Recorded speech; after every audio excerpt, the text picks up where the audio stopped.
నమస్కారం. ఈరోజు వేములవాడ క్షేత్రంలో రాజన్న కళ్యాణోత్సవం జరుగుతుంది. కాబట్టి ఎవరైనా సరే కరీంనగర్కు దగ్గరలో ఉన్నటువంటి వేములవాడ క్షేత్రానికి వెళ్ళి అక్కడ రాజరాజేశ్వర స్వామి వారి కళ్యాణోత్సవాన్ని దర్శించినట్లయితే వేములవాడ రాజన్న సంపూర్ణమైనటువంటి అనుగ్రహం కలుగుతుంది. వివాహపరమైనటువంటి దోషాల తీవ్రతను తగ్గింపజేసుకోవచ్చు. వేములవాడ క్షేత్రానికి అద్భుతమైనటువంటి మహిమ ఉందని స్థల పురాణం మనకు తెలియజేస్తుంది.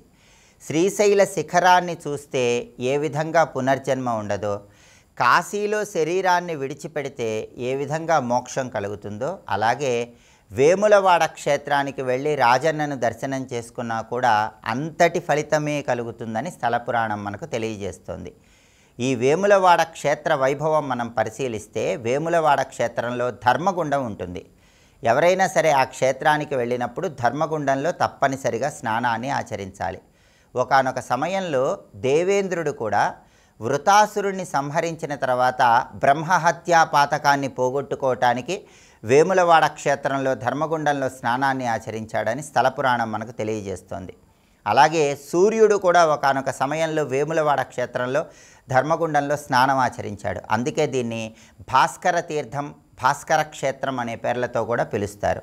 అలాగే ఈ క్షేత్రానికి ఒక అద్భుతమైనటువంటి స్థల పురాణం ఉంది. ఆ స్థల పురాణం ఏంటంటే, చాణుక్య వంశాన్ని పరిపాలించేటటువంటి రాజరాజ నరేంద్రుడు ఈ ఆలయాన్ని నిర్మించాడు.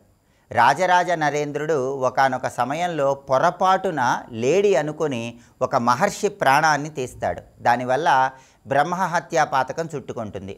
ఎన్ని పుణ్యక్షేత్రాలు సందర్శనం చేసినా సరే ఆ బ్రహ్మహత్యా పాతకం తొలగిపోదు. అయితే ఈ వేములవాడ పరిసర ప్రాంతంలో దప్పికగా ఉన్న సమయంలో ధర్మగుండంలో నీటిని తీసుకోగానే దప్పిక తీరిపోవటంతో పాటుగా రాజరాజ నరేంద్రుడికి బ్రహ్మహత్యా పాతకం కూడా తొలగిపోతుంది. ఆ రోజు రాత్రిపూట రాజన్న కలలో కనిపించి ఈ ధర్మగుండం క్రింది భాగంలో తాను ఉన్నానని, ఇక్కడ ఆలయాన్ని నిర్మించమని రాజరాజ నరేంద్రుడికి చెప్తే రాజరాజ నరేంద్రుడు ఈ ఆలయాన్ని నిర్మించాడని స్థల పురాణం మనకు తెలియజేస్తోంది.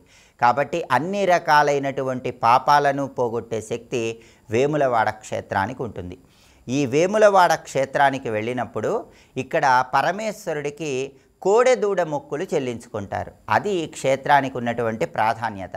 దానికి కూడా ఒక ప్రత్యేకమైనటువంటి స్థల పురాణం చెప్పడం జరిగింది. ఒకానొక సమయంలో ధర్మదేవత లోకంలో అధర్మం పెరిగిపోయిందని కాపాడమని పరమేశ్వరుడి గురించి తపస్సు ఆచరిస్తే పరమేశ్వరుడు ప్రత్యక్షమై లోకంలో అధర్మాన్ని తొలగింపజేయటానికి, ధర్మాన్ని కాపాడటానికి ధర్మదేవతనే వృషభ రూపంలోకి మార్చి తన వాహనంగా చేసుకొని ఈ క్షేత్రంలో ఏర్పాటు చేసుకున్నాడని స్థల పురాణం మనకు తెలియజేస్తోంది. అందుకే ఎవరైనా సరే మనోభీష్టాలన్నీ సులభంగా నెరవేరాలంటే ఇక్కడ వేములవాడ క్షేత్రంలో పరమేశ్వరుడికి కోడెదూడ మొక్కులు చెల్లించుకుంటారు. అంటే మనసులో ఒక కోరిక కోరుకుని ఆ కోరిక నెరవేరిన తర్వాత కోడెదూడని ఇక్కడికి తీసుకొని వచ్చి ఆ దూడతో పాటుగా దేవాలయంలో ప్రదక్షిణలు చేసి ఆ దూడకి చక్కగా పూజ చేసి స్వామివారికి సమర్పిస్తారు. దీన్నే కోడెదూడ మొక్కులు చెల్లించటం అనే పేరుతో కూడా పిలుస్తారు. అది ఈ క్షేత్రానికి ఉన్నటువంటి ప్రత్యేకత. కాబట్టి పరమేశ్వరుడి సంపూర్ణమైన అనుగ్రహం కలగటానికి,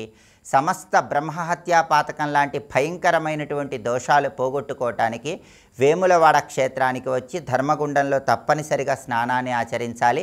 అలాగే మనోభీష్టాలు ఏవైనా నెరవేర్చుకోవాలంటే కోడెదూడ మొక్కులు వేములవాడ రాజన్న స్వామి వారికి చెల్లించుకోవాలి. ఈరోజు ఎంతో శక్తివంతమైనటువంటి పరమ పవిత్రమైనటువంటి రోజు. వేములవాడ రాజన్న కళ్యాణం సందర్భంగా ఆ క్షేత్రానికి వెళ్ళి స్వామివారి కళ్యాణోత్సవాన్ని దర్శనం చేసుకోలేని వాళ్ళు మీ ఇంట్లో దీపారాధన చేశాక ఒక ప్రత్యేకమైనటువంటి మంత్రాన్ని 21 సార్లు లేదా 11 సార్లు పఠించినా కూడా వేములవాడ రాజన్న సంపూర్ణమైన అనుగ్రహానికి ప్రతి ఒక్కరూ సులభంగా పాత్రలు కావచ్చు. ఆ శక్తివంతమైనటువంటి శ్లోకం ఏంటో ఇప్పుడు మనం చూద్దాం. జాగృహిత్వం మహాదేవ, జాగృహిత్వం వృషధ్వజ, జాగృహిత్వం ఉమానాథ, జగతాం మంగళం కురు. ఇది వేములవాడ రాజన్నకి ఎంతో ప్రీతిపాత్రమైనటువంటి శ్లోకం. ఈ శ్లోకాన్ని ఇంట్లో దీపారాధన చేశాక పఠిస్తే వేములవాడ రాజన్న సంపూర్ణమైన అనుగ్రహానికి ప్రతి ఒక్కరూ సులభంగా పాత్రలు కావచ్చు. ఈ శ్లోకంలో ఉన్న అర్థాన్ని మనం పరిశీలిస్తే జాగృహిత్వం మహాదేవ, జాగృహిత్వం వృషధ్వజ అంటే దేవతలందరి శక్తిని పొంది మహాదేవుడైనటువంటి పరమేశ్వర నీకు నమస్కారము.